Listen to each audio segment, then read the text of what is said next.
الحمد لله الكريم سلمنا على استغال بفرود وسنن سكرته لأنه قد ساخني لوطني به نفى ما أنفني. jërë ngeen jëf mbokk yi faral di topp Saxum Touba l'officiel ñëwaat rek beneen xibaar bu yees di benn setu place saaraan mbëkk benn garab ci surtout foofu nga xam ni foofu la xew-xew bi amee woon tey ji ci suba di benn camion daal di mbëkkante woon ak benn li nga xam ne moo di njeganjaay ba 19 personnes faatu ci tey ji nag sànq ni la benn setu place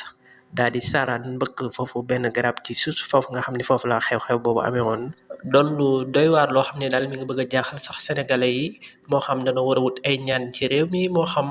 dana war a jël ay matuwaay yu am solo jëmale ko ci mbir moomu ndax mi ngi bëgg appi loxo loolu moo fi ruusoon ci xibaar di leen jaajëfal yéen mbokki internet yi Saxum Touba l'officiel di wax ngeen gën di woy abonné wu partage vidéo yi waaye like jaa ngeen jëf. alhamdulillahi alkarim silmina ala استغال بفرود